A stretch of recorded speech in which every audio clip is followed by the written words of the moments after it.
Good morning. My name is Lisa Daisel. I'm from the UNISA Directorate for Counselling and Career Development. This morning we will be talking about maximizing opportunities with your online profile, and we're joined by Michelle Dobson from the Saongroup Africa, which operates as PNet and CareerJunction.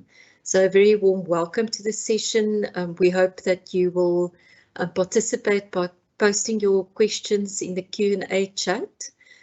Michelle will also be asking some questions throughout the session, so please have the Q&A open so that you can participate in the chat. After the presentation, we'll also have a section where Michelle will be answering even further questions that you may have, and we hope that you enjoy the session. With me, I've got my colleagues, Mrs. Mandu Makanya and Mr. Beki Mzobe.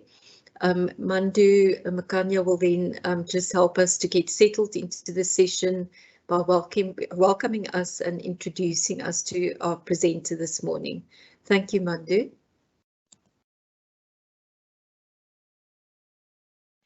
Thank you, Lisa. Good morning, ladies and gentlemen. It gives me pleasure this morning to welcome once again our guest speaker. She is the brand developer and marketing strategist with 20 years experience in developing, growing, and managing brands. She's accountable for driving the marketing strategies for some top global and local brands such as Adidas, Chelsea, British Airways, Red Bull, Mobile, and RCS. Our speaker ran a digital marketing agency for 2 years, which specialized in performance marketing and leading generations. She has experience in many marketing disciplines such as branding, strategy, digital content, advertising, etc. She ran her own business for 3 years, focusing on brand strategy and digital marketing funnel strategy. She was found by the recruiter for Saongroup via her profile on platforms and headhunted to join Saongroup as head of brands in September 2021, looking after brand development for both PNet and CareerJunction. Our speaker has personally been responsible for recruiting and managing people with her marketing teams for nearly 20 years. Ladies and gentlemen, let us now allow Michelle Dobson to address us. Over to you, Lisa. Thank you, Mandu. Thank you, Michelle. Again, a very warm welcome. Thank you. Thank you very much. Thanks, Lisa. Thanks, Mandu. Welcome, everybody. Very excited to have you online today. Thank you so much for dedicating the time. Yes, as Mandu and Lisa have alluded to, I'll be chatting about how to maximize your job search opportunities with your online profile. So how do you make your online profile stand out from other job seekers on the same platform? So Mandu has covered some information about me and my background. I think what I want to do is jump down to the third last bullet point here to say that I was actually found by PNet, who I currently work for. I work for Saongroup, who owns the two brands PNet and CareerJunction. But I was found as a job seeker on the PNet recruitment platform, and I always think it's such an easy introduction to a session like this to say, you know, it works. It actually works in terms of not only a place for me to be visible and to be found by recruiters, but it's targeted recruiting. So it's a really good match. The platform allows the opportunity for a recruiter and a job seeker to almost find that perfect match. If I think of the work that I'm doing now, and if I look at my career history, it's all kind of culminated in this particular role that I currently have with Saongroup. So it's what I think is a beautiful story and a testament to how really using your online platform effectively, your online profile effectively, can help you put your best foot forward from a job search point of view.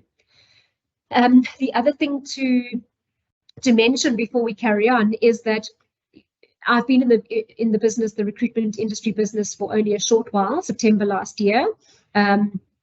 as I said, as Mandu said, I've recruited and managed people my entire career. So even though I'm new to the recruitment industry, I've sat on the recruiter side, and I've also obviously sat on the job seeker side for longer than I'd care to admit, more than 20 years. So, and what I thought, when I was putting these slides together for this presentation, and working through the PNet platform, there's so much that I have learned about online recruitment platforms and how we can use them or maximize them to put our best foot forward. So that's essentially what we're going to work through in today's session.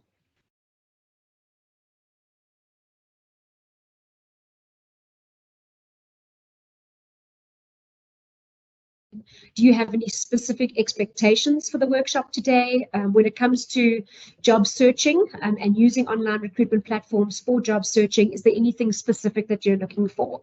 And yeah, if we can get that feedback, then I can try and work some of the content and focus on specific areas as we go through the slides. So please go ahead and introduce yourselves.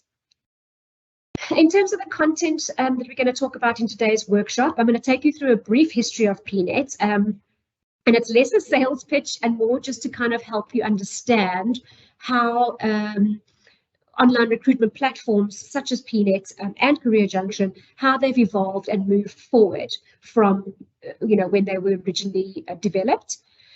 Then we're going to talk about the crux of this workshop, which is maximizing opportunities by creating and really using the PNet profile and the opportunities on the online platform. And then we're going to talk a little bit about actually applying for roles. The workshop rules are very simple. Be present. So you are obviously already online. You're already here. Yeah, I mean, it would be great if you could kind of dedicate the next hour to really just diving in, being involved.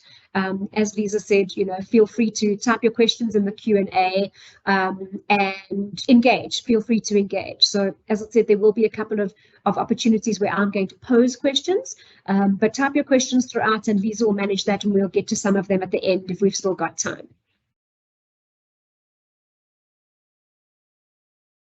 Okay, Lisa, are we getting any responses in the Q&A? Any specific expectations that people are looking for from today's workshop? Michelle, we're still waiting for those who are attending to respond. There is one, Boosie says that she's hoping to learn more about what to include in my profile. Okay, perfect. Yeah, Boosie, I mean, I would imagine that, anybody that's attending today's session, that is essentially what we're going to cover. So I hope that by the end of the session, you will have a better indication of, as I say, how to really maximize the platform and stand out from the crowd. Okay, so jumping into a brief history of PNet. So essentially, in its simplest form, what PNet does is it helps companies find the right talent or find the right people for their business. So we're almost like the connector or the enabler in terms of our platform and the technology that sits behind the platform that links companies, be they direct recruiters, brands or actual companies that are hiring, as well as recruitment agencies, to talent or job seekers or candidates. It's all kind of the same terminology. So you can almost think of us as the eBay of online recruitment. So we sit in the middle, we've got this technology, and through the technology, we will hopefully find the right match between a recruiter and a job seeker.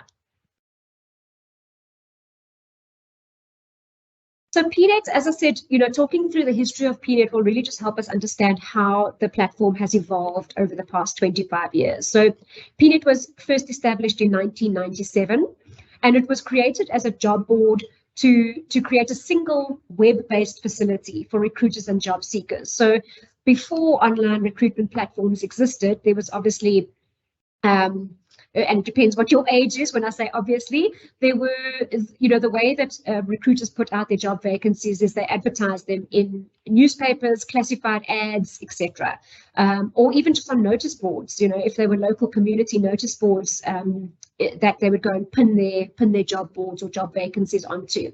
So obviously, with the emergence of the internet, that created a great opportunity for that job board to go online. So, in its simplest form, recruiters were then posting their vacancies onto a single-based web facility, and job seekers could go and browse what jobs were available. The big benefit, obviously, other than kind of consolidating all vacancies into one place, is that there was anywhere, anytime access to all those online jobs. So job seekers could go, in their spare time. They didn't have to wait for a newspaper to be published. They didn't have to take a walk over to the latest, job office. They could literally log on to this website and have a look at what vacancies were being posted.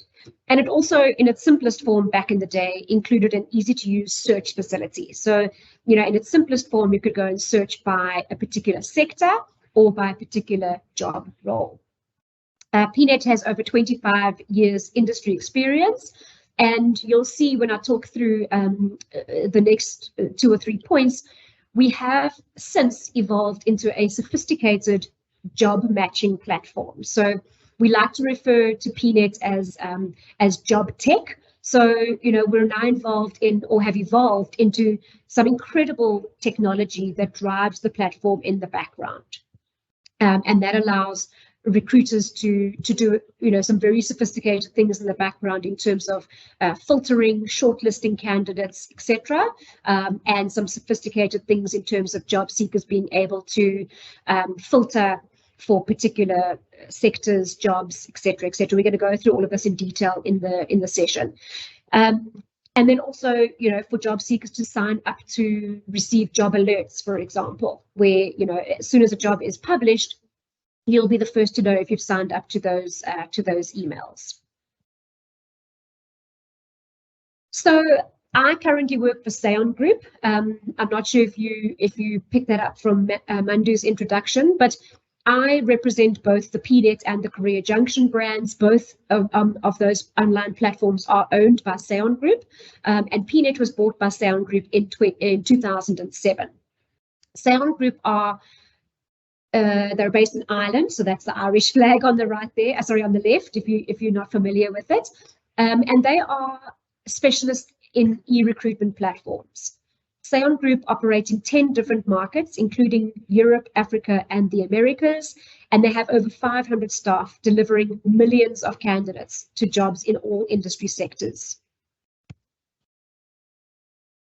Then Stepstone went and bought Saongroup in 2013. So Stepstone is a German-owned company. Their head office is based in Germany, but again, operates across the globe. They have a wide range of products and solutions, not only in online recruitment platforms, which is Saongroup's expertise, but Stepstone are involved in businesses and brands that operate in a broader recruitment space. So they've got a company that runs regular salary surveys in Europe.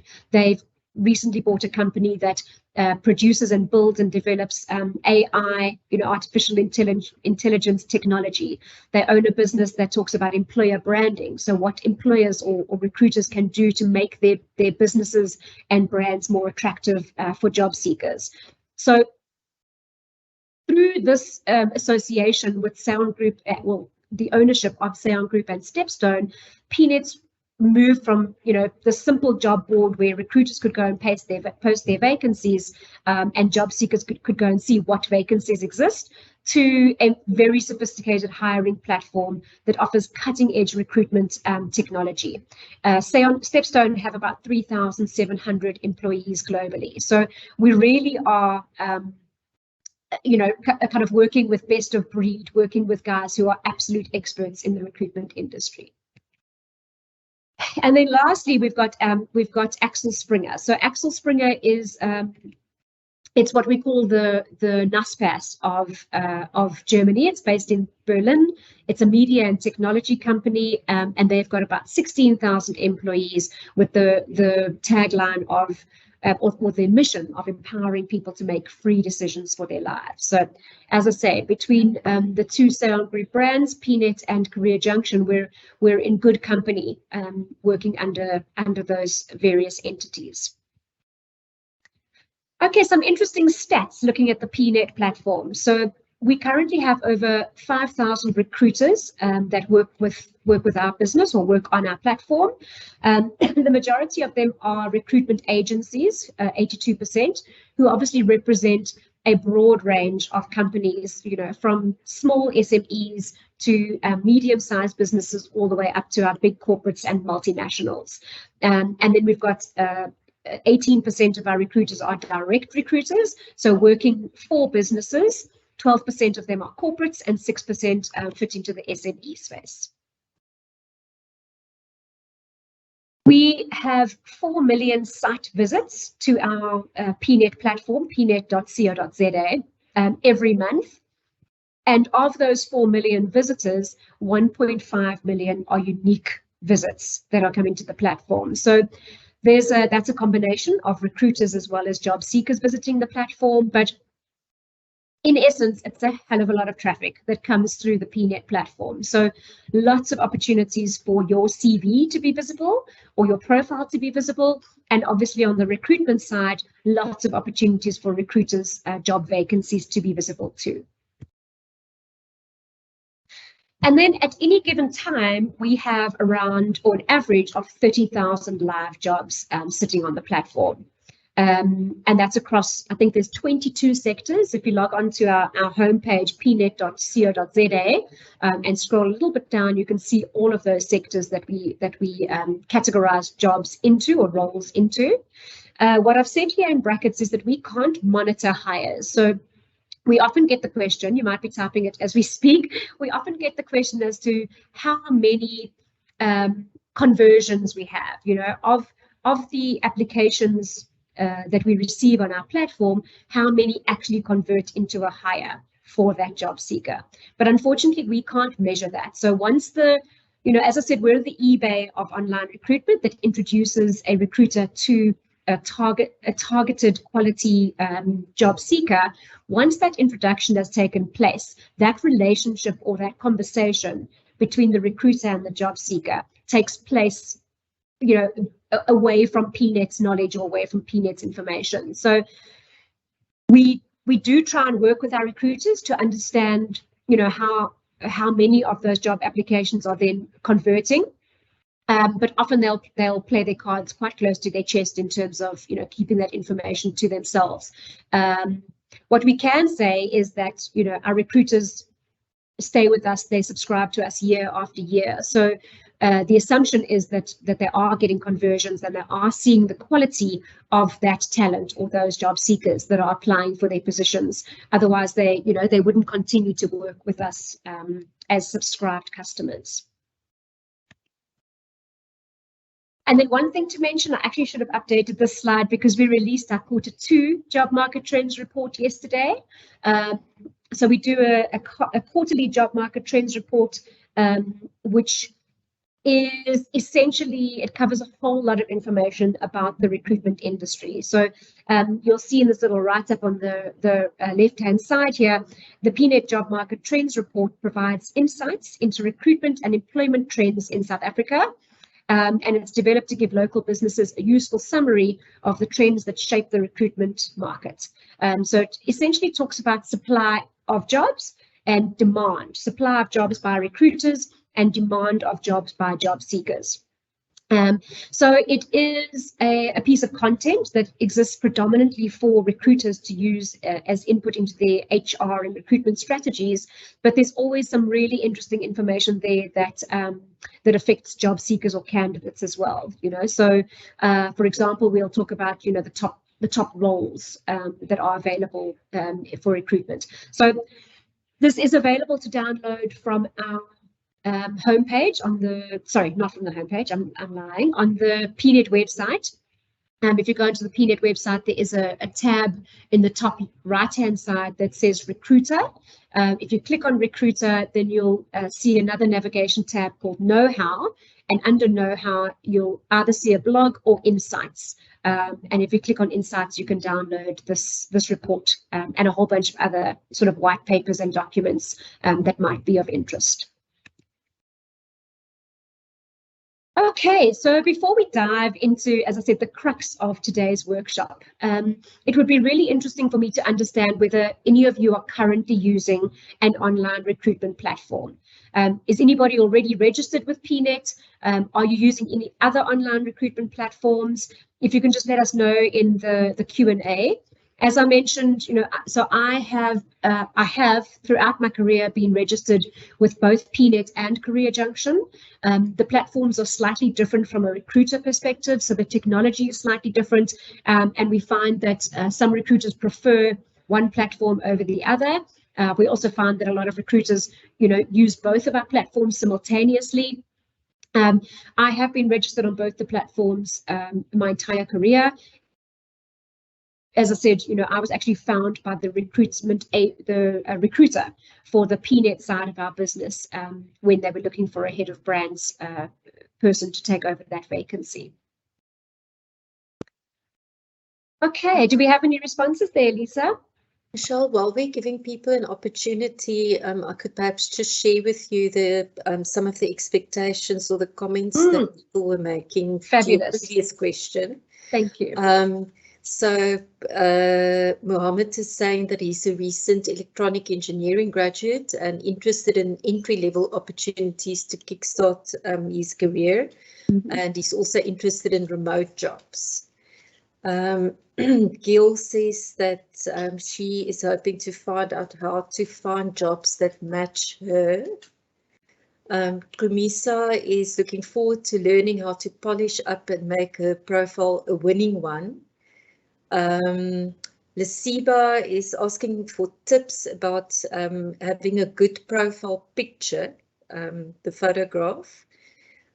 Sam is wondering, are there any specific aspects of my portfolio that can highlight my transferable skills when I am changing careers? Excellent. Kaya is wondering, how do recruiters find me on, for example, PNet? So those were the questions that came through. Then in terms of participating in online recruitment, it would seem that PNet and CareerJunction is being used, but also a mention of LinkedIn. And then somebody is saying that they are not using any platforms at the moment. Okay, good. Excellent, excellent questions. Thank you very much, everyone. So I'm going to quickly jump back to Mohammed, entry-level opportunities and remote working opportunities. So you will see as we go through the content today, you'll see that there is an opportunity for you to set up job alerts or search specifically for entry-level positions and remote working opportunities. On the job matches side, we're going to touch on that as well. Polishing your profile, we're going to touch on that. I don't specifically have any slide on tips on your profile picture, but I think that's a really great piece of information to include in here. So I will add it to future presentations, but I can touch on it when we look at that section. Transferable skills, really, really awesome question. So thank you very much for that one. Yeah, I am going to talk about skills as well, and how do recruiters find me? We're covering that too. So good. I can see that we're aligned, and I'm hoping that based on your questions, we're all going to walk away with some extra knowledge today, which is awesome. Michelle, somebody also just commented that they are registered on both. I take on both PNet and CareerJunction. But that I need to polish it up, as it's been some years since I've done so. Yes, and please do. On the CareerJunction side, we're running an incentive at the moment for, if you update your profile, you could win a laptop. So that's running until the 5th of August. So if you're going to update it, do it before the 5th of August. Okay. Okay, good. So we're going to talk about maximizing opportunities with your PNet profile. As I said, obviously this is very specific to the PNet platform, but some of the information that you're going to learn about today is relevant to any of your online profiles. So regardless of whether it's CareerJunction, LinkedIn, etc.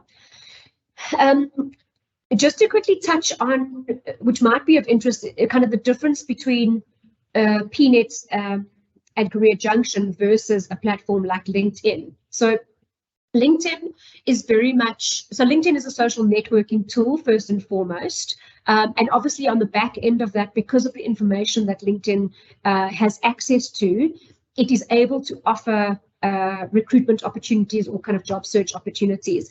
But we refer to that almost as a passive platform. So, you know, it's not necessarily built for purpose, which is slightly different. So often recruiters will go and use LinkedIn to kind of headhunt for job seekers or candidates, regardless of whether they are looking to move jobs or not. Whereas on a built-for-purpose platform, you know, like CareerJunction or PNet, where the platform, our sole reason for existing is to match or, you know, find quality talent for our recruiters and vice versa. So because of that, you know, being our kind of core purpose and our core objective, everything we do is revolved around that particular function, around the recruitment industry and around job matching. And recruiters that come to our platform, you know, have the opportunity to engage with job seekers that are not necessarily just passive. So, you know, they have a better opportunity of speaking to a candidate that is willing to move and actively looking to move jobs. So that's kind of the core difference on the two platforms, or the two different types of platforms rather. Okay, so a few things to remember. All of the fields that you will see in the PNet platform, if you click to register as a job seeker and start working through the process, which we're going to do now together, all of the fields that you see where you have to or can include information are fields that recruiters can use to filter and shortlist candidates. So in essence, what I'm saying with that particular bullet point is try and complete your profile in as much detail as possible. It is a hack. It's a lot of information that we do ask of you up front, but it's an investment in your career. It's an investment in your progression. So dedicate the time. You know, try not to do it in a rush. Really think about the story you want to tell through your online platform, and include as much information as you possibly can in all of the fields that you're given an opportunity to complete. Because, as I say, you don't necessarily know what a recruiter is going to be filtering by and what keywords they're looking for when they, you know, looking at job seekers' profiles on the platform. And then when we spoke about you know, how do recruiters find me? This is the way. So you'll see when we look through the screenshots of the registration process, the PNet system will guide you as to how complete your profile is out of 100%. Only once your profile gets to 100% is it then searchable or discoverable by recruiters.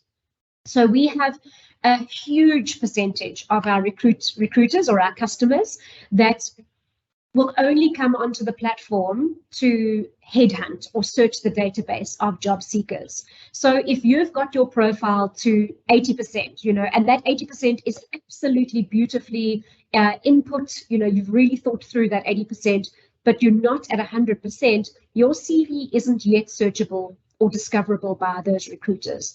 So again, if you want to just, you know, give yourself the best opportunity to be found by recruiters, make sure that you're getting your profile to 100%. And if you're struggling with that at any point, I'm going to give you some tips as we go through here of kind of where we find some of the hiccups from a technology point of view. But if you are struggling at any time, you know, reach out to our customer support department, and they can guide you as to, you know, where the glitch is potentially. And then you'll all be familiar with this. Anybody that's already using an online recruitment platform, it's incredibly frustrating as a job seeker because, you know, we're kind of requesting that you incorporate all of this information broken down into all of these fields. And then you go through this whole process of dissecting your CV into the format that the platform wants.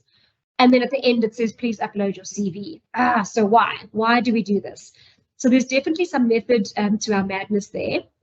As I said, all of those fields that we have in a particular format can be used as filters by recruiters. So you don't want to do one or the other. You don't want to just upload your CV but not complete the filters in as much the fields in as much detail as possible. But you also conversely don't want to complete the fields in as much detail as possible and not upload your CV. So the CV serves two purposes. I just want to see, yeah, no, that's not it. I thought I might have, I think I've only written one purpose here, but uploading your CV serves two purposes. Is you can use it to show some of your personality. So, you know, which you can't necessarily do in all of these fields. That's just an input of information. But through your CV and the format, you know, you can incorporate a little bit of maybe some extra personal information, some of your passion projects or community work that you're doing. You can also use it as an opportunity to tell your story in a certain way, like a much more comprehensive or succinct way.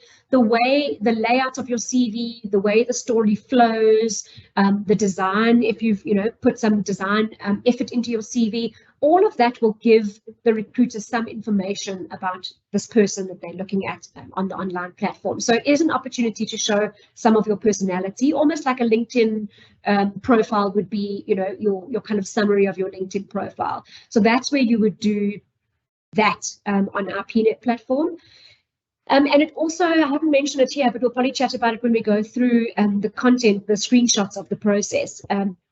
But our system also, as much as recruiters use the information that's in the fields and in the form, they can also put in keywords that our system can go and find in your CV. So if, for example, you know, you've listed some skills in your online profile, but you've expanded on those skills in your CV, the system allows the recruiter to find those keywords in your CV as well. So that's, again, just really giving yourself the best opportunity to stand out. And then, yeah, you know, absolutely keep your profile up to date. So often people will go and update it when they're looking for their next job, and then they'll update the kind of the work experience section. But make sure your contact details are up to date.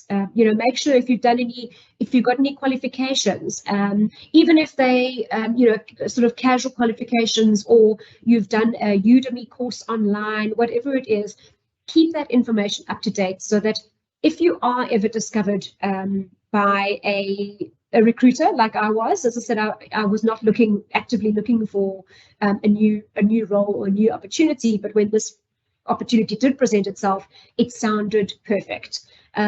So just make sure that your information is always kind of accurate and updated, and that your contact details are up to date so that a recruiter can contact you if they come across your profile online and it seems to be a good fit for their job vacancies. Okay. Yeah, I mean, I've titled this slide #funny not funny because it is really tough out there. It's tough out there from a job seeker point of view, without a doubt. You know, this cartoon says, "I'd like to fill this opening with someone about 30 years old with an MBA from Harvard with at least 10 years of solid experience." I mean, that is a unicorn essentially.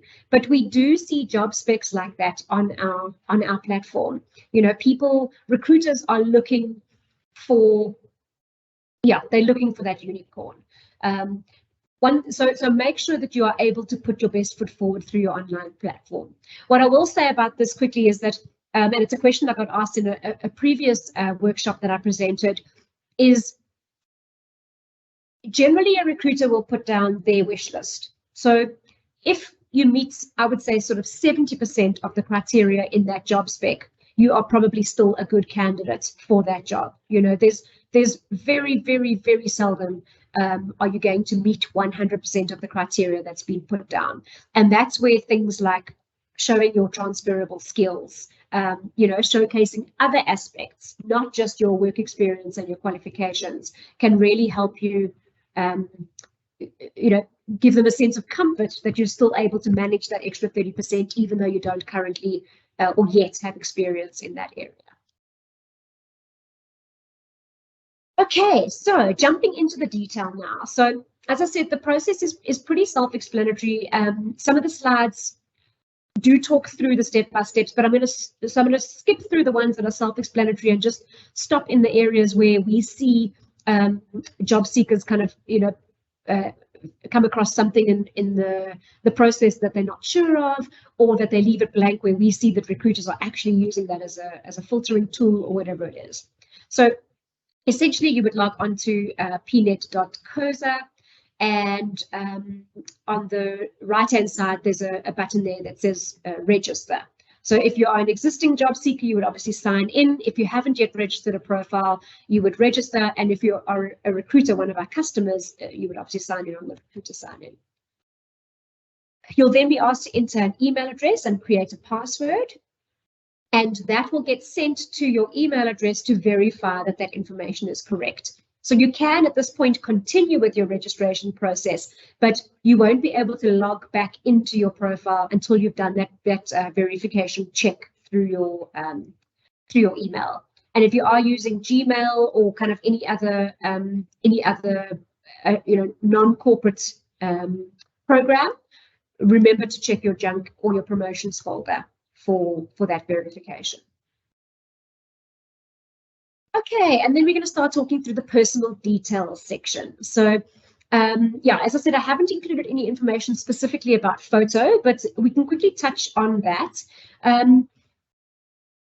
A photo will absolutely speak volumes. So again, you don't need to have a professional photo taken, but do try and get one, relatively close up. You can see the one that I've got here is sort of from chest up. So you can see my face, it's engaging. Hopefully you can see that I'm smiling. It's clear, the lighting is good, and it's on a blank background.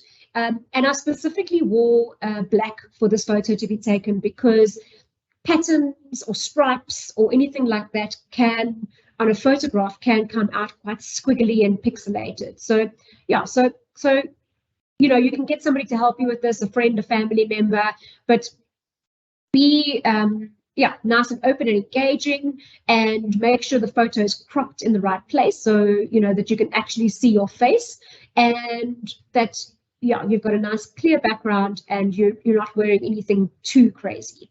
I mean, I often get feedback from designers to say, but part of my job is being a little bit crazy and a little bit creative. That's great. You can showcase that, when you get to the interview stage. The sole purpose of the registration platform, the online platform, is to get you in front of a recruiter. Once you're in front of that recruiter, you can showcase other aspects of your personality. So make sure your photo is nice and professional. As I say, it doesn't have to be professionally done, but it looks nice and professional. Then when it comes to inputting your telephone number, make sure that the telephone number is in the correct format. So, we often get feedback from our job seekers that their profile isn't going to 100% and they're not sure why. This is one of the things that we will always guide you to go and check. And often the system comments will come back and say, your number isn't in the correct format. So the system is quite intuitive. It should talk you through it. From an ID point of view, the system will pick up if your ID is already registered. So if you did register a profile, a couple of years ago, or I guess any time in the last 25 years, because that's how long we've been around, it will pick up your previous ID and send you back to that profile to go and update it rather than create a new profile. And then a comment here around citizenship. So just for the purposes of this particular workshop, I have chosen the option of not a South African citizen, but with a work permit. So you don't have to be, you don't have to have a South African ID to be able to register on the platform.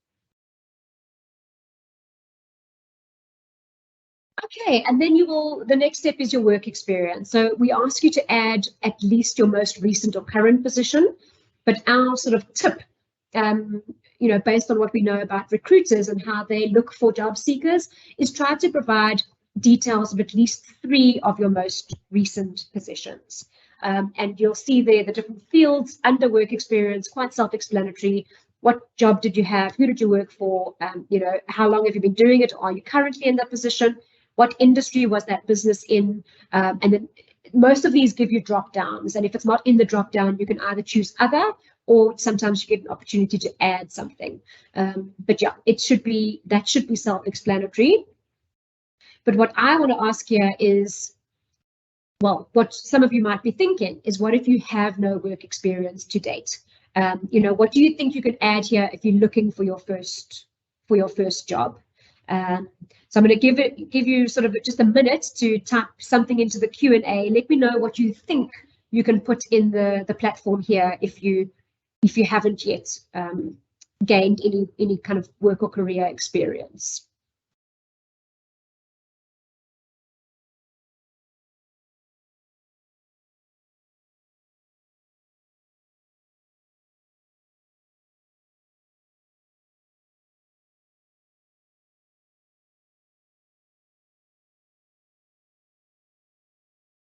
Okay, do we have anything coming through, Lisa? Michelle, somebody suggested doing volunteer work. Fabulous. Something that came through. Yes, good. I like it. That's absolutely the correct response. So, we would always encourage you, don't leave that blank. I mean, you won't get your profile to 100%, which is obviously that magic number to make sure your CV is searchable or discoverable. So you're not going to get to 100% if you leave this section blank. I'm just going to quickly go back to it. Yeah, but you will also, again, it's an opportunity to put your best foot forward to demonstrate that you have done volunteer work, or even if you have casual work, if you've been a waiter or, worked at a retail store, that all counts as work experience. It may not necessarily be work experience in terms of now, stepping into your career, after a qualification, but that will give the recruiter an indication. First of all, your entry level, so that's absolutely fine. So they would expect you not to have any work experience, but it gives you an opportunity to just, I guess, boast a little bit about the volunteer work that you've done. If you've got any, if you've been involved in any university projects or programs that you can put there. So try and be creative around this area. If you literally don't have anything, you've got no casual work experience or volunteer experience, my recommendation would be that you go and get one of those two things. Because again, like I said, it's hashtag funny, not funny. It is a difficult industry out there. It is tough out there for job seekers. So you want to do everything you can to break free from the mold of other job seekers that are on the platform. So go and do some volunteer work. Try and get some of that casual work under your belt, and populate this section that way. Okay, and then, yeah, as I said, you can just keep adding by clicking the add button. There's an education section. So, yeah, you can just add where have you studied, when did you qualify? It's all going to guide you along that process. But I want to stop here for a moment and talk about skills. So once you've added your education and uploaded that information, and again, I would say there, don't necessarily just put university qualifications there. You can put any courses that you've done, whether they're short courses, etc., because that's all going to build a picture for the recruiter of who you are and what you do. And also, are you a go-getter? So, that's one of the things with putting volunteer work or casual work under work experience. Are you a go-getter? Are you going to add value to their business? When it comes to skills, so we say list at least 3 skills. And often when a job seeker can't get their profile to that 100%, this will be one of the areas that they are asked to come and kind of look at again. Make sure that you're listing at least a minimum of 3 skills, and you need to list those skills separately. So, as per the screenshot here or the process online, you'll list the skill. Sorry, that's got a typo in it because it was a skill that was already added to the system that somebody else had added, and I just selected it from a drop down. So again, you can list it from a drop down, or the system will populate it as you're typing. And if it's not there, if there's a skill that's not there, you can go and add that skill specifically. And then for each skill that you list, you're going to indicate the level that you operate at with regards to that skill: basic, medium, good, or expert. Then you're going to move on to your second skill. Then you're going to move on to your third skill. And then you're going to move on to your 4th, 5th, 6th, 7th, 8th skills. So list here, you need to list a minimum of 3 with the level in order to get your profile to 100%.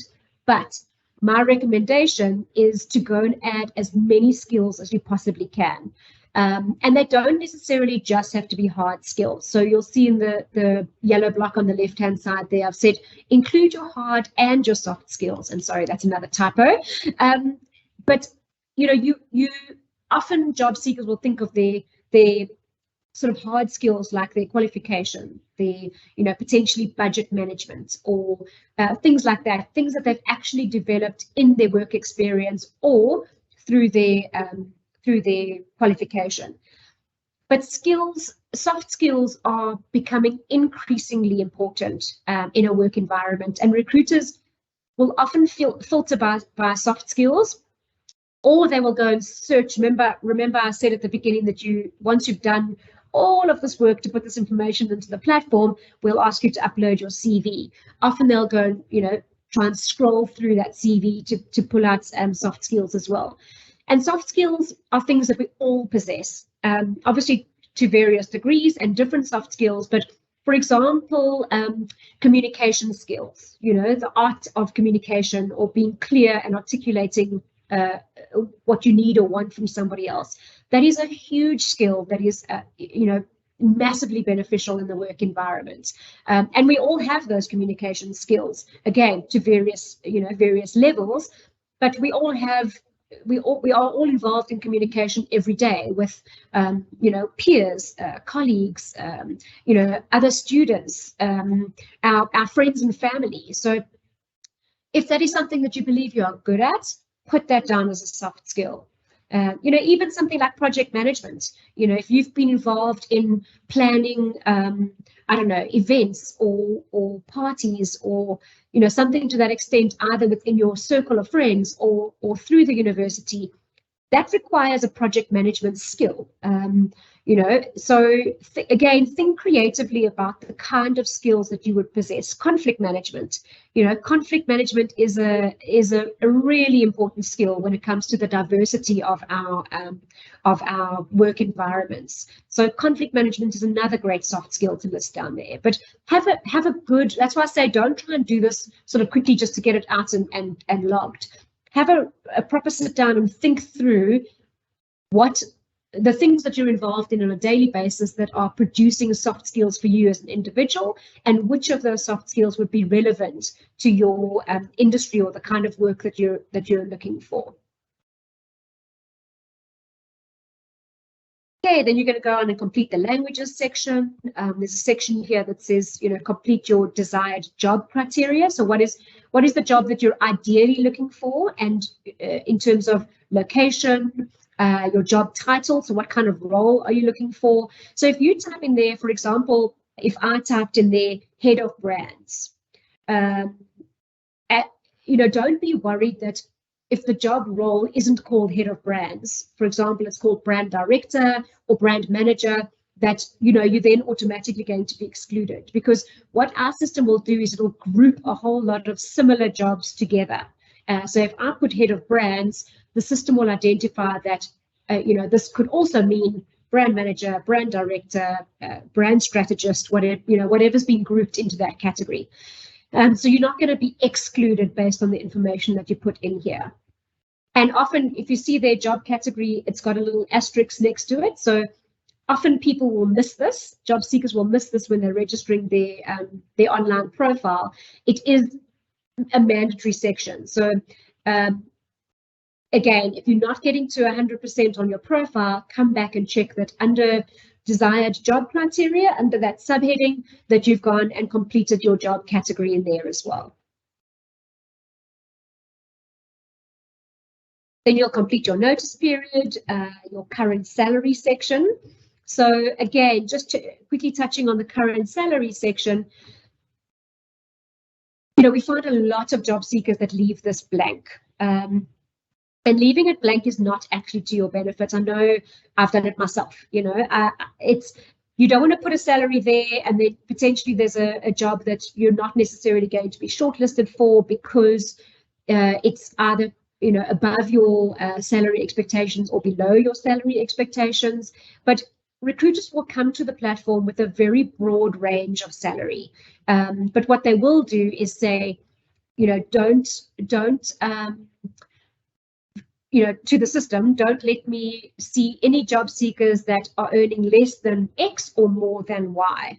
So they've got a very broad range, but that leaving this section blank might automatically exclude you from that, that shortlisting criteria, because recruiters will know what that range is and who they're looking for. So it's not to your advantage to leave this section blank. It's actually to your disadvantage to leave this section blank. And as I said, all you want to do with this online profile is, the sole purpose is to get in front of a recruiter for an interview. And in that interview, you can discuss a whole myriad of things. But you want to put your best foot forward and maximize your opportunity to be on the shortlist for those interviews. Okay, then looking at the star I've got here, your intro should be less than 250 characters. So this is another sort of tip on how to get your CV or your profile to 100%. I think the system will actually allow more than 250 characters. I think it actually allows to about 350 characters, but often we'll find that the system won't complete your profile. It won't get you to 100% if you've typed in more than 250 characters here. So that's just kind of a little insider's tip.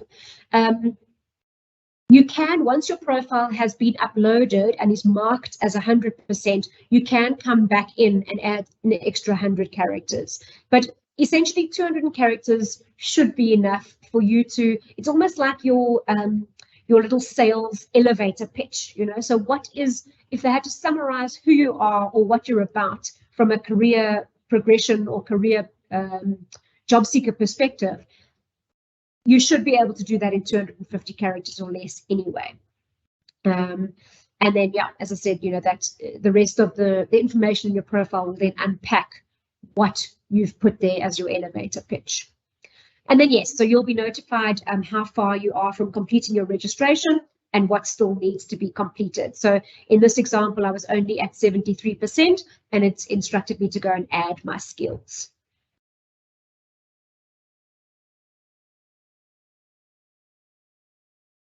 We've spoken a little bit about attaching your CV.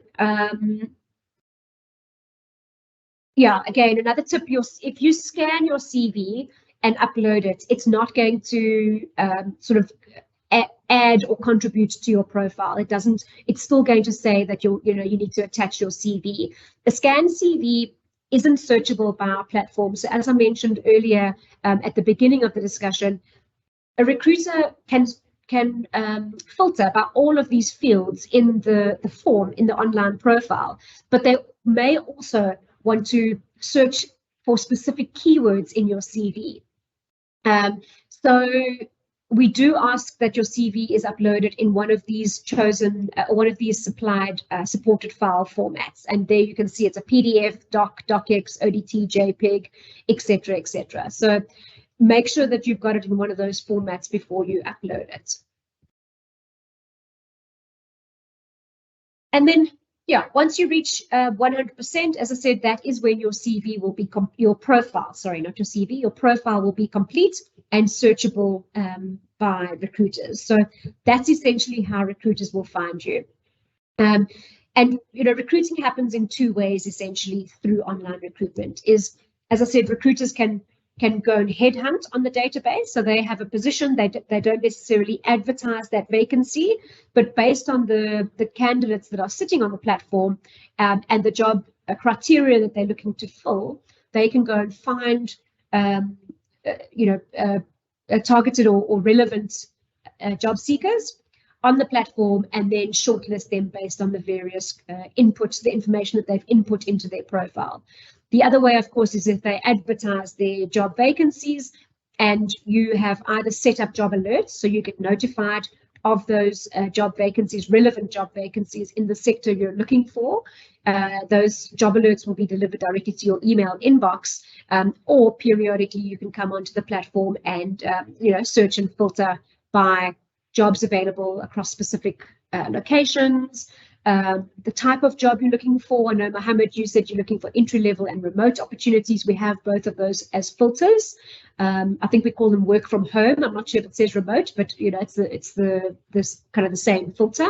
And then that's, yeah. So you want to be, ideally, you want to be in a position to do both. You want to be in a position to be alerted to a job that's been posted on the site, and you also want to be discoverable for those recruiters that aren't advertising their jobs. And then what's interesting is you can also add blocked companies.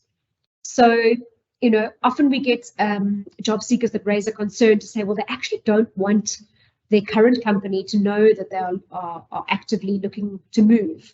Especially if you're a big company like an F&B or big brands that are using these online recruitment platforms, you can actually come here and add companies that you don't want to see your CV. So there is a level of privacy from that perspective as well.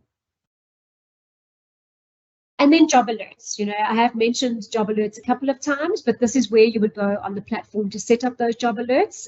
There's the drop down in the top right-hand corner.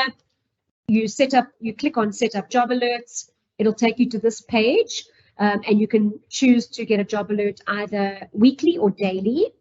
You can toggle here where it says PNet recommendations based on your search activity.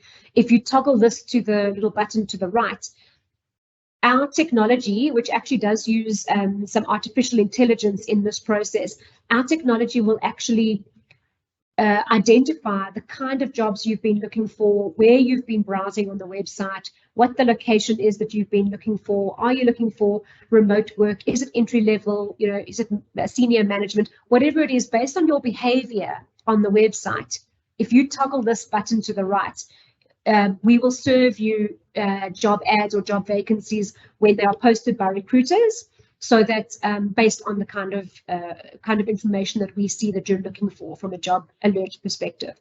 Otherwise, if you don't toggle that one, but you just go onto this green button to create a new job agent, that job agent or job alert, you can set up criteria as based on location, the sector that you're looking in, the type of role. The type of role in terms of the actual name of the role, and as I said, the name of the role or any associated roles that we've identified with that particular role type.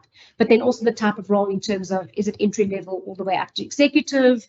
Is it remote working, internship, contracts, et cetera, et cetera. So you can set all of that up for your job alerts, and those emails will either come daily or weekly to your inbox. Okay, are there any questions on that before we carry on? I've just got a little section that talks about how to use our mobile app to apply for roles. But yeah, are there any questions coming out of that section? Charlotte, as Helen asked, in terms of the work experience section, she says that she she participated in a hackathon with a group of other students to develop her programming skills. So would that be appropriate to put under, so it's like a group project that she completed in addition to her studies? So would that be something appropriate to add under work experience if she doesn't have any other experience? Was it Helen? Yes. Yeah, Helen, my view is that probably fits better under skills. So you could identify the skills that you developed through that process or through that project, and include those as either hard or soft skills under the skills section. I'm not sure it's necessarily going to qualify as work experience, unless, because if I think about work experience, the kind of thing that a recruiter wants to see there is that you kind of reported into I'm going to use the term manager in inverted commas, but you report it into somebody based on, you know, a set of objectives or tasks that you needed to deliver on. So potentially, if you could frame it in that way to identify, you know, the tasks that you were set to deliver in that project. And yeah, so work experience to my mind incorporates two things. You're reporting into somebody, so there's kind of like a hierarchy in terms of what they need you to achieve and the value that you can then add in contributing to achieving those goals or objectives. And then also, you know, potentially having a circle of peers or colleagues, again, colleagues in inverted commas, that you then worked with. So as long as you can demonstrate you know, broadly those two things, particularly a line of management or a reporting line, and the way that you contributed to certain goals to deliver on, you know, broader objectives, then you could probably incorporate that. But again, you would, whether that fits or not, you know, you'd be able to decide that based on the information I've just shared, but certainly pull out that information, pull out your skills from that experience and make sure you're adding that at the very least. Okay, thanks, Michelle. Franz asks if it would be a good idea to go check other job ads for skills required and then add those skills to my profile if they are relevant. So I like that you've said if they're relevant, yes, because I was like, oh, only if they're relevant. Yes, and I think that's, you know, that if you're going to research what other people are doing and what other recruiters are looking for is, you know, half the battle won, to be perfectly honest, because you'll also get a good sense of the terminology that recruiters are using specifically for your industry or the industry that you're interested in. An example from my perspective is, so I've been in marketing for a bloody long time, so 23 years. So when I started working in marketing, we used to talk about a customer journey, you know, the steps that a customer takes to move through becoming aware of your product or service, to then considering it, you know, making a decision, and then taking some sort of action. So that was called a customer journey. Fast forward 20 years, that you'll very seldom come across customer journey in a job spec, but everywhere, recruiters in my industry are asking for UX experience, UX design. You know, UX stands for user experience. It's essentially the same thing as a customer journey, but because of digital technology and how customers move, not only through those steps on how they shop or buy things, but also how they move through a digital space, the terminology has changed from customer journey to user experience. So for me, that's I wouldn't have picked that up without having, as you've suggested, gone and researched how other recruiters or other job specs are being framed. So in my job spec for, in my skills on my PNet profile, I now have user experience listed or updated so that customer journey is no longer relevant. No recruiters in my industry are looking for customer journey experience, but pretty much all of them are looking for user experience, UX. So yeah, I think that's really smart. Okay, Michelle, Wendy Seeley says that I know that my salary will be less than what I'm currently earning because I am changing careers. Should I then adjust my current salary to align with what I've researched? So I guess she's always talking about the, where you put in your current salary. Yes. Yeah, I think that's absolutely fair. As I said, you want to be as authentic and honest as possible on your profile, without a doubt, because when you're sitting in front of that, hopefully you then get the opportunity to sit in front of a recruiter and have that interview. You don't want to be trying to fumble over what you said to get you into that room and what you're actually able to deliver. So the first comment to your question is, or the first response to your question is, be as authentic and honest as possible.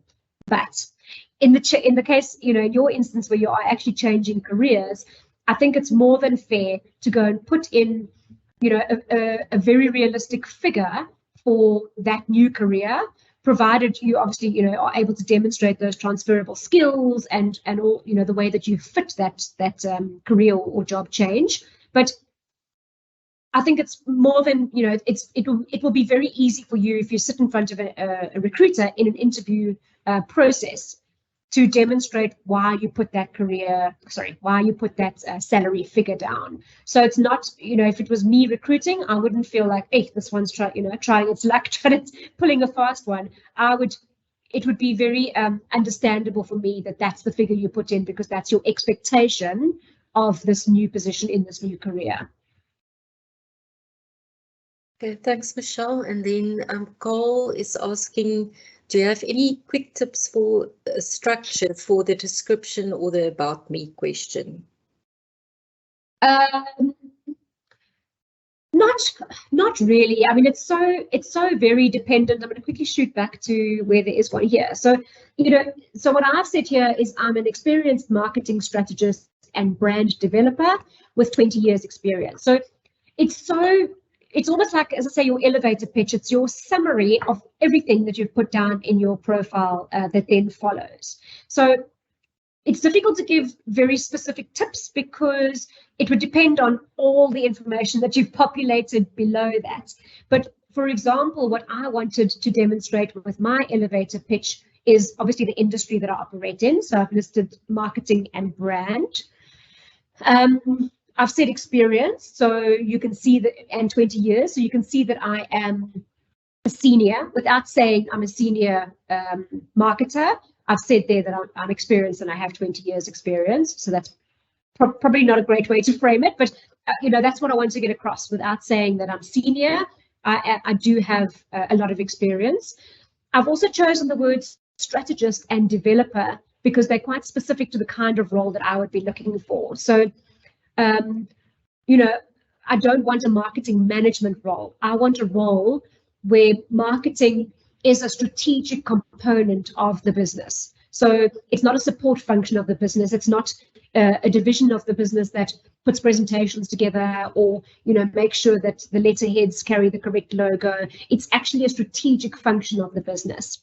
So that's why I've chosen the word strategist as well. And when it comes to brand developer, you know, developing is an action word. So strategist is, you know, I can do the thinking and I can build the strategy and be involved in that. But when it comes to brand development, that's what I do. Through the marketing strategy, I actually develop brands and take them along a journey.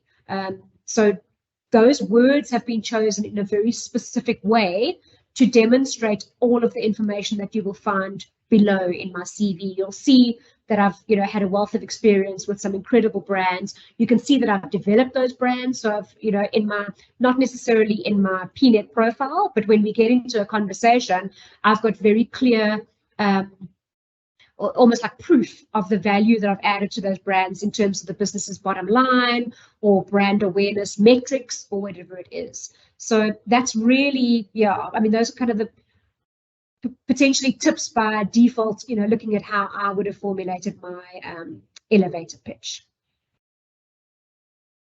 I'm going to go on, if you don't mind, Lisa. Is that okay if we just hold on the questions and I can quickly cover one or two more slides and then we can jump into some more Q&A? Okay, so while you're presenting, if there are any more questions, please keep on posting them. Fabulous. Thank you. Yeah, the questions have been great. I love the engagement. Thank you. Okay, so applying for roles, you know, we've got to the point where you've now set yourself up on your online profile. Everything's looking good. You've populated as much information as you can. You've uploaded your CV in the right format. So recruiters can go and kind of look at that CV from a keyword perspective and use the technology to search specific keywords, but they can also get a sense of, you know, of the personality behind the profile through your CV. Now you want to apply for roles. How do we do this? So as I mentioned, we have a mobile app that you can download, a PNet app that you can download to your phone. You can't create your profile, your initial profile on the app. You need to do that through the website. But once your profile exists, you can then search and apply for jobs through the mobile app, which obviously makes it kind of easier to do on the fly and obviously 24/7. So I've already mentioned, make sure that you upload a good CV. You know, your CV needs to be in a nice layout. It needs to tell tell a good story, so a good flow of information. Potentially, I've seen a lot of people that have had similar jobs over time, and then they just go and list the same 6 or 7 tasks under each job that they had. So you're not showing how you've grown through each of those roles. You're not showing, how you've developed over that period. So if you've had 3 roles over 6 or 7 years, but the tasks that you're listing are exactly the same, there's no information for me as a recruiter that says this is the progression or the growth that this particular candidate has been through. So try and think about how to tell your story in a particular way outside, using your CV, outside of just populating the fields that we've asked you to complete. A cover letter is so important, and people just do not give enough time and effort to a cover letter.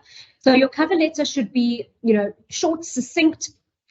It should not be a summary of your CV. A lot of people will go and pull, pull key information out of their CV. The CV is already there. Your profile is already on the platform. So it's not necessary to regurgitate that information in your cover letter. What you can do with your cover letter, what you should do with your cover letter, is match it to the job that you're applying for. So you will go and look at the kind of words and the words that the recruiter is using in that in that job vacancy, and craft your cover letter in such a way that it almost, as the recruiter's reading through your cover letter, they're like, okay, tick, yeah, that one, tick, okay, budget, yeah, has managed people, tick, worked with budgets, tick, whatever it is that's in that CV, sorry, I keep saying CV, in that job vacancy, craft your cover letter in such a way that it kind of covers the 5 or 6 really salient parts of that job spec, and it basically says to the recruiter, you want to read my CV, because with recruiters on our platform, they have to unlock or spend a credit to unlock the job seeker's profile. So your cover letter and your initial profile, where your elevator pitch, that one-liner, is sitting, those are the 2 pieces of information that a recruiter is going to see on the platform. That has to capture their attention for them to want to spend money/credits in unlocking your profile so that they can read further what you have to offer them in terms of this particular job vacancy. So your cover letter is really, really important. Don't just regurgitate your CV. Make sure your cover letter aligns to the words and tasks, or not necessarily tasks, but the big sort of job sections in that particular job vacancy. Yeah, and list any special skills, projects, or accolades. I think I have covered this in terms of listing those skills, making sure that you're also focusing on soft skills on your profile. And it's not necessary to list all of your references in your CV. Your CV shouldn't be more than 2 pages, maybe 3 pages at most.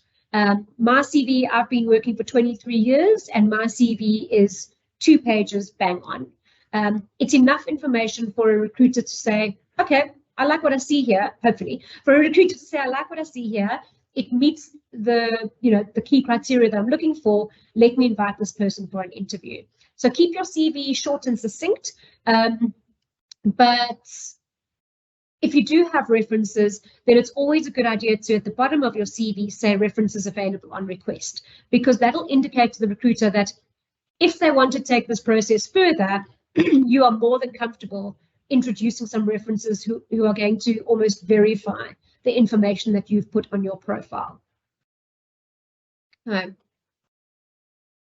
Yeah, and as I say, it's quicker and easier to browse and apply with the PNet mobile app.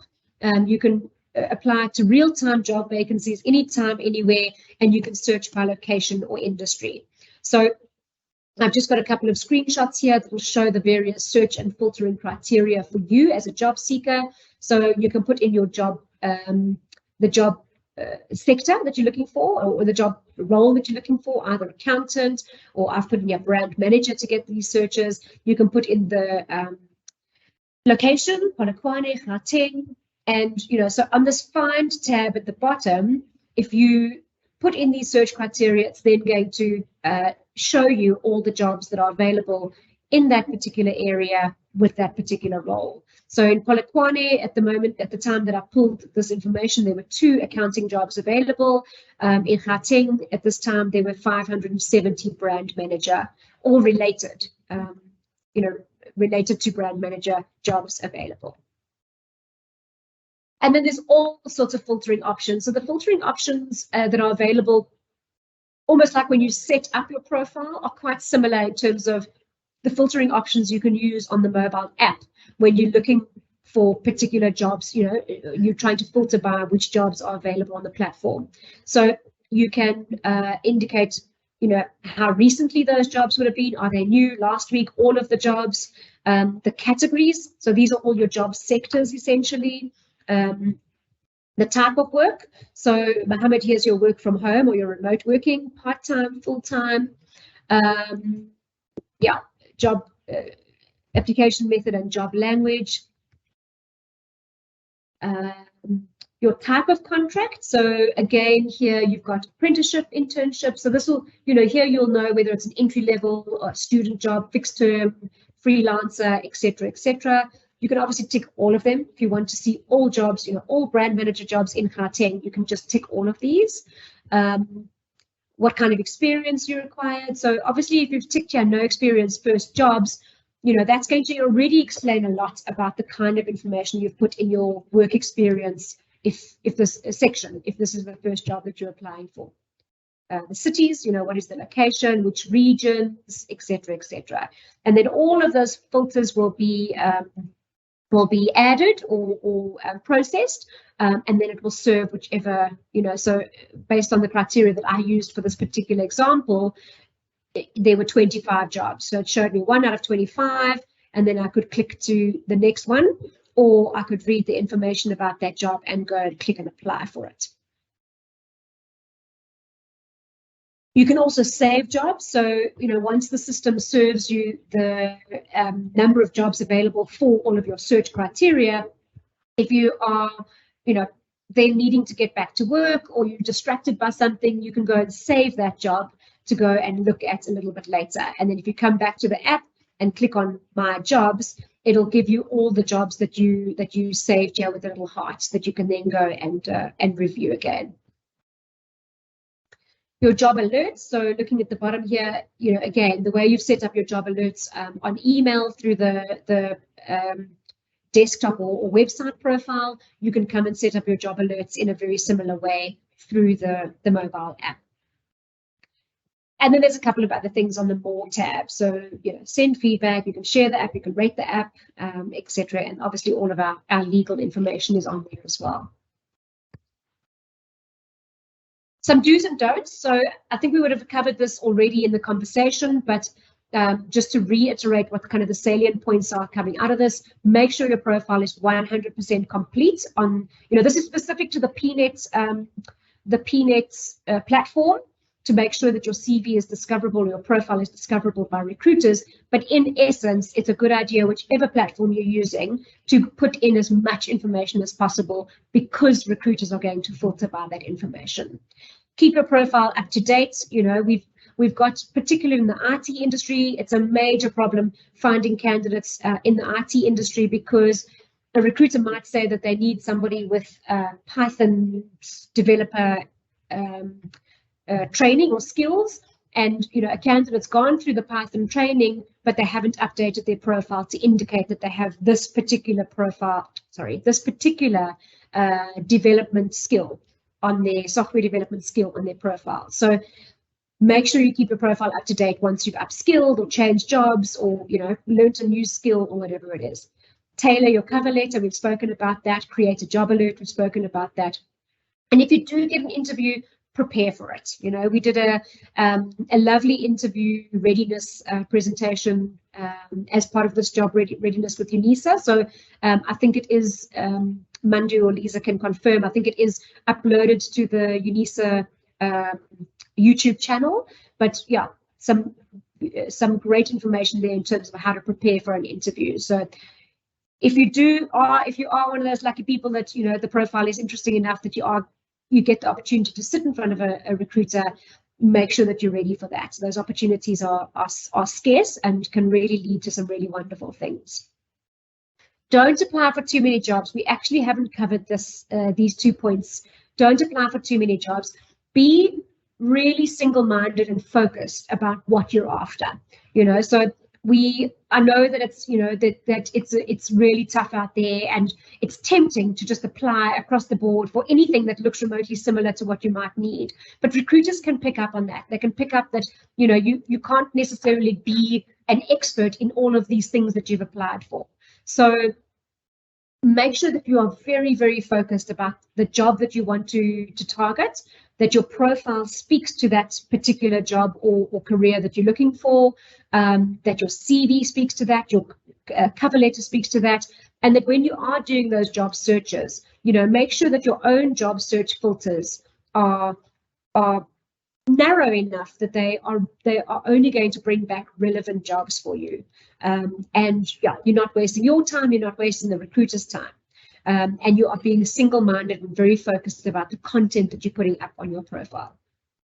And don't apply for too many jobs in the same company. So again, recruiters can see that, that you have applied, through the platform, that you've applied for these same positions or these various positions in the same company. The same logic applies. They'll get nervous as to how you can actually have all of these skills across different kind of roles and functions. And then we've spoken about uploading a scanned CV. Make sure that your CV is in one of those formats that is listed on the system. And then, yeah, so good luck out there. You've got this. It's if you can use some of these basic rules and basic tips to make sure that your profile is going to give you the best opportunity to get a foot in the door and get, to sit in front of that recruiter in an interview process, then I will have done my job here today. Okay, I think we do still have time, Lisa. Hey, we've got about 10 minutes for questions. Yeah, we've got about 3 or 4 questions that came through. Sorry, I just want to get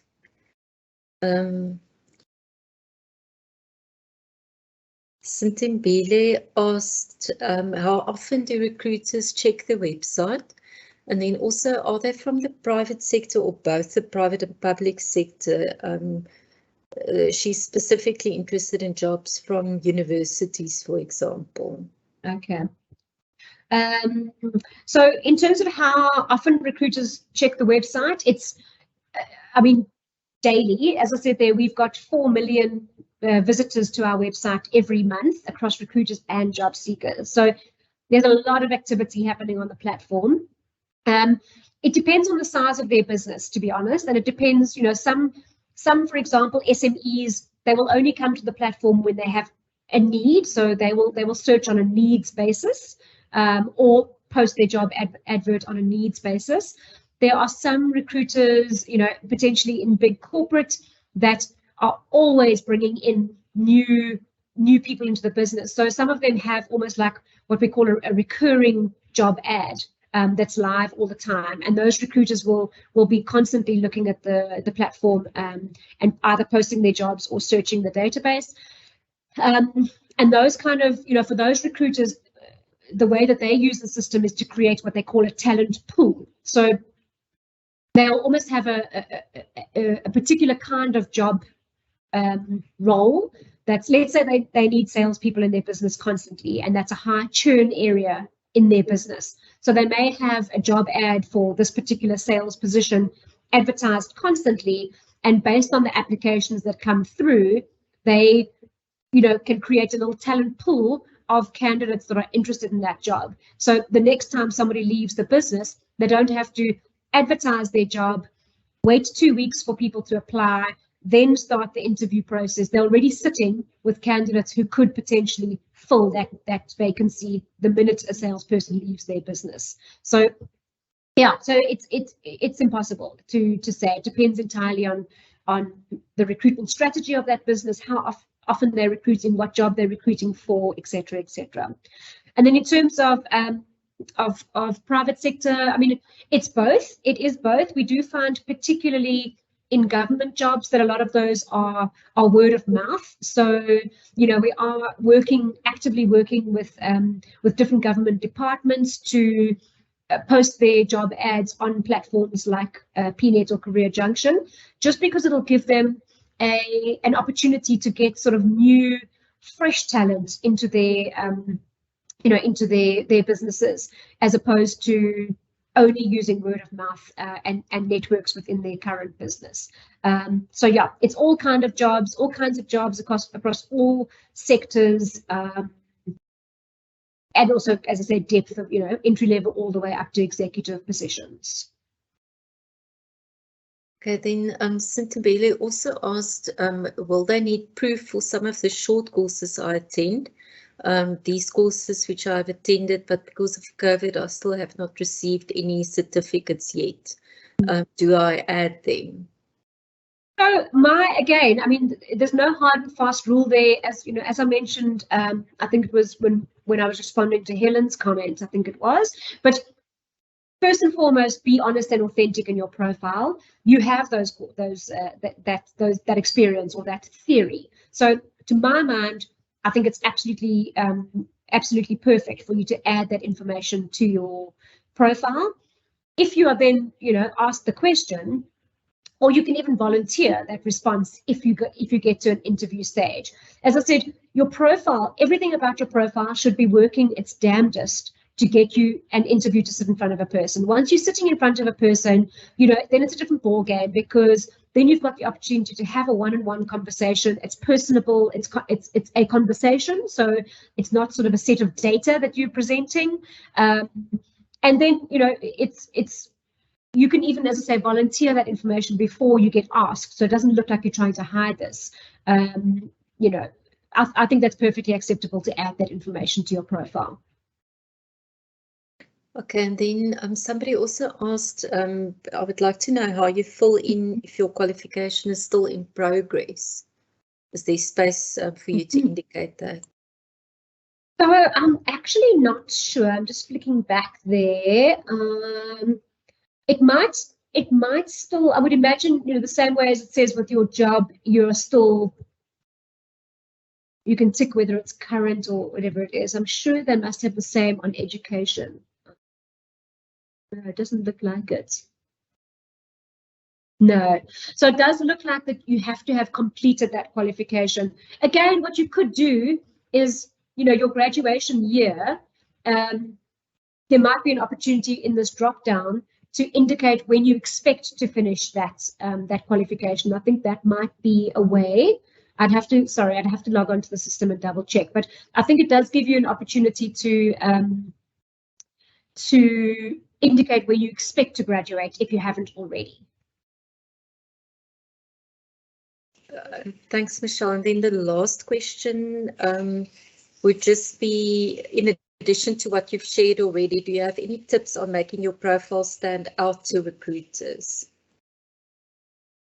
No, I mean, I think, everything I've shared is pretty much where I would see the opportunities. I mean, I have highlighted very specific sections where I think there is an opportunity for, and as I said, I'm now flicking back again.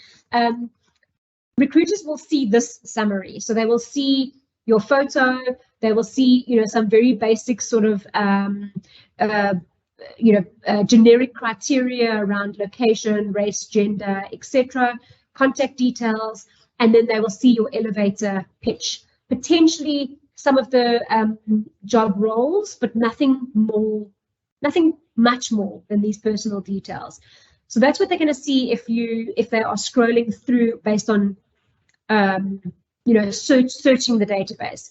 They would, for example, if they put in brands, it must be a brands role or brands experience, they would see my profile would come up in their shortlist, but it might not necessarily say what kind of work experience I've had. It'll just add me to that pot of potential candidates for that role based on the fact that in my CV or in my profile, I do have this experience, but they'll really only see this little summary at the top. So your elevator pitch is quite important. And as I say, having a really professional, engaging photo is something that, would encourage them to potentially open that CV or open that profile to dig a little deeper.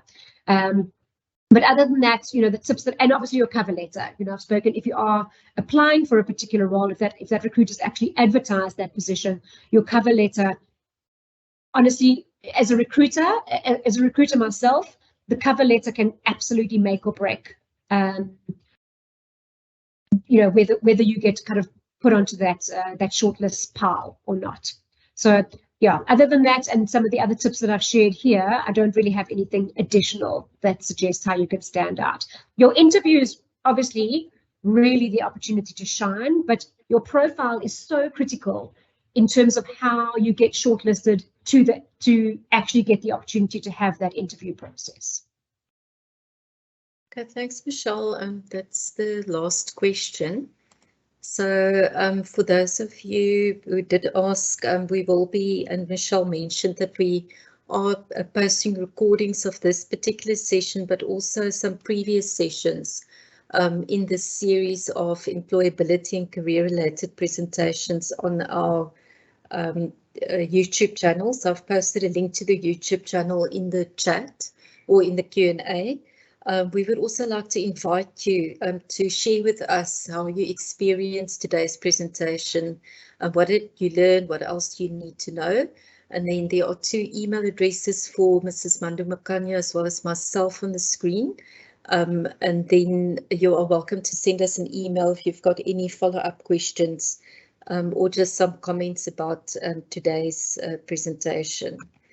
Then I would also just like to invite all of you, if you don't know about it already, on the 4th and the 19th of August, the Virtual Grad Expo is taking place. It's also a virtual online event where you will be able to meet with South Africa's employers of choice. You'd be able to learn more about the opportunities they've got available for graduate employment or further studies. So it's also a useful way for you to get to understand the different organizations that are recruiting and a more informal way of having interviews or getting answers to some of the questions you've got. So the link to register for the Virtual Grad Expo is also posted in the Q&A. So please take some time to register for that and attend on the 4th and the 19th of August. So that's basically it from my side. I'm going to ask my colleague, Mr. Beki Mzobe, just to end off the session for us by, just thanking our presenter as well as all of you who attended. Thank you, Beki. Thank you, Lisa, and good day, everyone. On behalf of my colleagues and Directorate of Counseling and Career Development at UNISA, I take this opportunity to say thank you to Michelle for sharing your knowledge and expertise with our students. Your presentation goes a long way towards assisting students to maximize their opportunities for job search. I think you shared practical and the best job hunting strategies and pivotal information that job seekers are in need of. I end by saying your presentation are a great benefit for students. Hence, as a Directorate for Counseling and Career Development, we are so grateful for your continued support and contribution you are making in empowering students. Thank you so much, Michelle. Thank you. Thank you to UNISA for having me. Thanks so much for the opportunity. Okay, thank you, Michelle. To students, thank you for coming and joining us today. Keep on searching on checking on my UNISA for next coming events. Thank you. Thank you, Becky. Mandu, do you have any last words? Not to spoil anything that has been done this far, but just to say thank you, Michelle, once again and I agree with Becky that we appreciate your continued support to our students. Thank you so much. Thank you. Thanks, Mandu. Okay, thank you, colleagues, and thank you again to all of you who made the time to attend this session. And we hope that you will be joining us for future sessions. As Becky mentioned, please keep an eye on my UNISA on the events calendar for further sessions that will also help you to manage your career and your employability more effectively. We hope you have a wonderful day further. Thank you.